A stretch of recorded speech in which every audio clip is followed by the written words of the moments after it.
America ಎಗಲೇರಿ ಉಳಿದಿರುವ ದೇಶಗಳು ಬಹಳಷ್ಟು ಕಡಿಮೆ.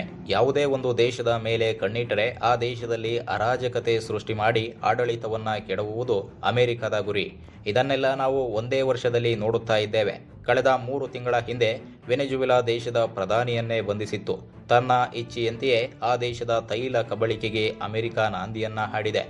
ಇದರ ಬೆನ್ನಲ್ಲೇ ಅಮೆರಿಕದ ಅಟ್ಟಹಾಸಕ್ಕೆ ಸಿಲುಕಿ ನಲುಗುತ್ತಿರುವುದು ಇರಾನ್. ಅಂದುಕೊಂಡಂತೆ ಇರಾನ್ ಸರ್ವೋಚ್ಚ ನಾಯಕ ಖಮೇನಿ ಕಥೆಯನ್ನ ಮುಗಿಸಿದ್ದೂ ಆಯಿತು. ಈಗ ತನ್ನ ಇಚ್ಛೆಯಂತೆ ಸರ್ಕಾರವನ್ನು ಇರಾನ್ನಲ್ಲಿ ತರಬೇಕು ಎಂದು ಅಮೆರಿಕ ಕನಸನ್ನ ಕಾಣ್ತಾ ಇದೆ. ಆದರೆ ಅದು ಅಷ್ಟೊಂದು ಸುಲಭದ ಮಾತಲ್ಲ. ಗಾಯಗೊಂಡಿರುವಂತಹ ಸಿಂಹದ ರೀತಿ ಇರಾನ್ ಯುದ್ಧದಲ್ಲಿ ಗರ್ಜಿಸುತ್ತಲೇ ಇದೆ.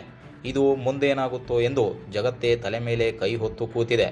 ಈಗ ಇದರ ಬೆನ್ನಿಗೆ ಮತ್ತೊಂದು ವಿಚಾರ ಚರ್ಚೆ ಆಗ್ತಾ ಇದೆ. ಅದುವೇ ಅಮೆರಿಕದ ಮುಂದಿನ ಗುರಿ ಉತ್ತರ ಕೊರಿಯಾ ಎಂಬ ಬಗ್ಗೆ.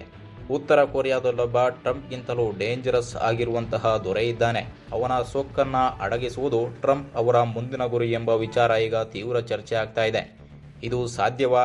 ಅಮೆರಿಕ ಉತ್ತರ ಕೊರಿಯಾ ಮೇಲೆ ಕಣ್ಣಿಟ್ಟಿರುವುದು ಏಕೆ? ಎಲ್ಲವನ್ನ ಡೀಟೇಲ್ ಆಗಿ ನೋಡ್ತಾ ಹೋಗೋಣ.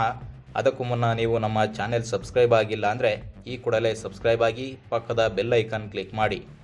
ಉತ್ತರ ಕೊರಿಯಾದ ನಾಯಕ ಕಿಮ್ ಜಾಂಗ್ ಉನ್ ವಿಶ್ವ ರಾಜಕೀಯದಲ್ಲಿ ಅತ್ಯಂತ ಅನಿರೀಕ್ಷಿತ ಮತ್ತು ಅಪಾಯಕಾರಿ ನಾಯಕರಲ್ಲೊಬ್ಬ. ಅವನ ಬಗ್ಗೆ ಮಾತನಾಡಿದಾಗ ಜಗತ್ತಿನ ದೊಡ್ಡ ರಾಷ್ಟ್ರಗಳಿಗೂ ಕೂಡ ಎಚ್ಚರಿಕೆಯ ಗಂಟೆ ಮೊಳಗುತ್ತದೆ. ಕೇವಲ 30ರ ವಯಸ್ಸಿನಲ್ಲಿ ಅಧಿಕಾರಕ್ಕೆ ಬಂದ ಕಿಮ್ ತನ್ನ ದೇಶವನ್ನು ಸಂಪೂರ್ಣ ನಿಯಂತ್ರಣದಲ್ಲಿ ಇಟ್ಟುಕೊಂಡು ಕಠಿಣ ಆಡಳಿತವನ್ನು ನಡೆಸುತ್ತಿರುವಂತಹ ನಾಯಕ. ಅಣ್ವಸ್ತ್ರಗಳ ಮೇಲೆ ಅವನಿಗೆ ಇರುವಂತಹ ಆಸಕ್ತಿ ಮತ್ತು ನಿರಂತರ ಕ್ಷಿಪಣಿ ಪರೀಕ್ಷೆಗಳು ಜಗತ್ತಿನ ಶಕ್ತಿಶಾಲಿ ರಾಷ್ಟ್ರಗಳಿಗೂ ಆತಂಕವನ್ನು ಸೃಷ್ಟಿ ಮಾಡಿವೆ.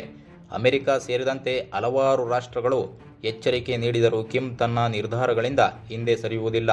ಇದೇ ಕಾರಣಕ್ಕೆ ಉತ್ತರ ಕೊರಿಯಾ ಅಣುಶಕ್ತಿಯಾಗಿ ಹೊರಹೊಮ್ಮಿದ್ದು ಜಾಗತಿಕ ಭದ್ರತೆಗೆ ದೊಡ್ಡ ಸವಾಲಾಗಿದೆ. ಕಿಮ್ ಜಾಂಗ್ ಉನ್ ಅವರನ್ನು ಡೇಂಜರಸ್ ಮಾಡೋದು ಕೇವಲ ಅಣ್ವಸ್ತ್ರಗಳು ಮಾತ್ರವಲ್ಲ, ಅವನು ತೆಗೆದುಕೊಳ್ಳುವಂತಹ ಅಚ್ಚರಿಯ ನಿರ್ಧಾರಗಳು, ವಿರೋಧಿಗಳನ್ನು ಕಟ್ಟುನಿಟ್ಟಾಗಿ ದಮನಿಸುವಂತಹ ಶೈಲಿ ಮತ್ತು ಜಗತ್ತಿಗೆ ಸವಾಲು ಹಾಕುವ ರಾಜಕೀಯ ಕ್ರಮಗಳು ಅವನನ್ನು ಅತ್ಯಂತ ಭಯಾನಕ ನಾಯಕನನ್ನಾಗಿ ಮಾಡಿವೆ.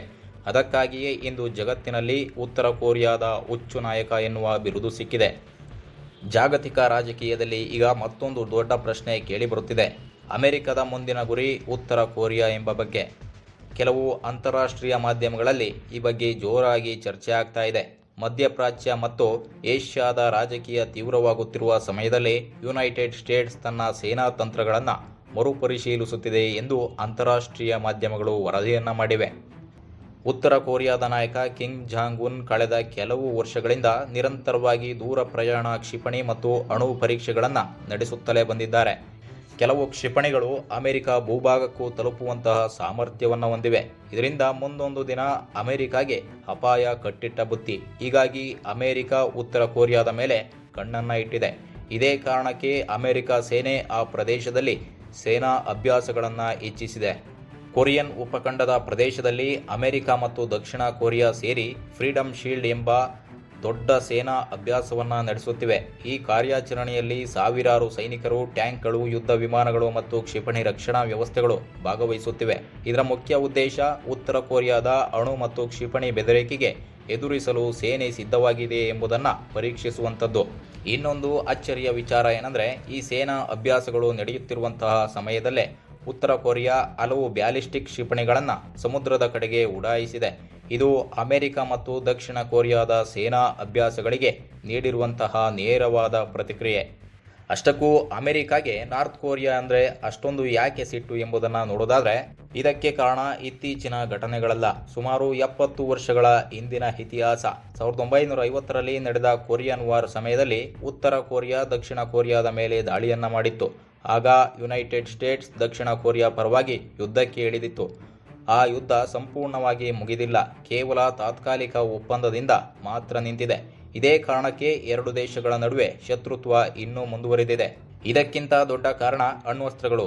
ಉತ್ತರ ಕೊರಿಯಾದ ನಾಯಕ ಕಿಮ್ ಜಾಂಗ್ ಉನ್ ನಿರಂತರವಾಗಿ ಅಣುಬಾಂಬ್ ಮತ್ತು ದೂರ ಪ್ರಯಾಣಿಸುವ ಕ್ಷಿಪಣಿ ಪರೀಕ್ಷೆಗಳನ್ನು ನಡೆಸುತ್ತಲೇ ಬರುತ್ತಿದ್ದಾರೆ.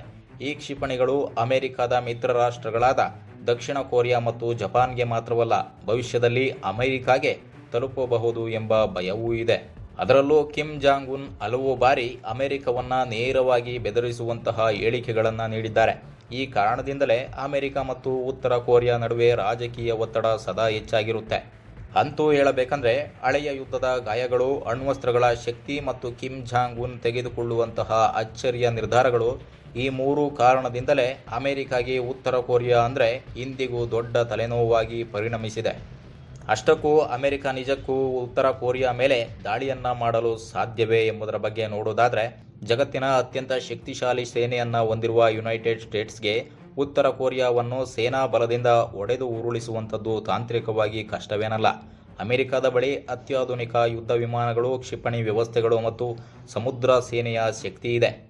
ಆದರೆ ದೊಡ್ಡ ಸಮಸ್ಯೆ ಒಂದೇ, ಅಣ್ವಸ್ತ್ರಗಳು. ಉತ್ತರ ಕೊರಿಯಾ ನಾಯಕ ಕಿಮ್ ಜಾಂಗ್ ಉನ್ ತನ್ನ ದೇಶದಲ್ಲಿ ಅಣುಬಾಂಬ್ ಮತ್ತು ದೂರ ಪ್ರಯಾಣ ಮಾಡುವಂತಹ ಕ್ಷಿಪಣಿಗಳನ್ನು ಸಿದ್ಧವಾಗಿಟ್ಟಿದ್ದಾನೆ. ಯುದ್ಧ ಆರಂಭವಾದರೆ ಕೆಲವೇ ನಿಮಿಷಗಳಲ್ಲಿ ಅಮೆರಿಕ, ದಕ್ಷಿಣ ಕೊರಿಯಾ ಮತ್ತು ಜಪಾನ್ ಮೇಲೆ ಕ್ಷಿಪಣಿ ದಾಳಿ ಮಾಡುವ ಸಾಧ್ಯತೆ ಇದೆ. ಇನ್ನೊಂದು ಕಾರಣ ಭೌಗೋಳಿಕ ರಾಜಕೀಯ. ಉತ್ತರ ಕೊರಿಯಾ ಹಿಂದೆ ಚೀನಾ ಮತ್ತು ರಷ್ಯಾದಂತಹ ಶಕ್ತಿಶಾಲಿ ರಾಷ್ಟ್ರಗಳ ಬೆಂಬಲವೂ ಇದೆ. ಆದ್ದರಿಂದ ಅಮೆರಿಕ ದಾಳಿಯನ್ನ ಮಾಡಿದರೆ ಅದು ಕೇವಲ ಒಂದು ದೇಶದ ಯುದ್ಧವಾಗದೆ ದೊಡ್ಡ ಜಾಗತಿಕ ಸಂಘರ್ಷವಾಗುವ ಅಪಾಯವೂ ಇದೆ. ಅದರ ಕಾರಣದಿಂದಲೇ ಅಮೆರಿಕಾಗೆ ಉತ್ತರ ಕೊರಿಯಾ ಮೇಲೆ ದಾಳಿಯನ್ನ ಮಾಡುವುದು ಸಾಧ್ಯವಾದರೂ ಅದರಿಂದ ಉಂಟಾಗುವ ಪರಿಣಾಮಗಳು ಜಗತ್ತನ್ನೇ ಕದಡುವಷ್ಟು ಭಯಾನಕ ವಿಕೋಪಕ್ಕೆ ತಿರುಗುತ್ತವೆ. ಸ್ನೇಹಿತರೆ, ನಿಜಕ್ಕೂ ಅಮೆರಿಕ ಉತ್ತರ ಕೊರಿಯಾ ಮೇಲೆ ದಾಳಿಯನ್ನ ಮಾಡುವುದು ಸಾಧ್ಯವಾ? ನಿಮ್ಮ ಅನಿಸಿಕೆಯನ್ನು ಕಮೆಂಟ್ ಮಾಡಿ. ಮುಂದಿನ ವಿಡಿಯೋದಲ್ಲಿ ಮತ್ತೊಂದು ಇಂಟ್ರೆಸ್ಟಿಂಗ್ ಸುದ್ದಿಯೊಂದಿಗೆ ಭೇಟಿಯಾಗೋಣ. ಧನ್ಯವಾದ.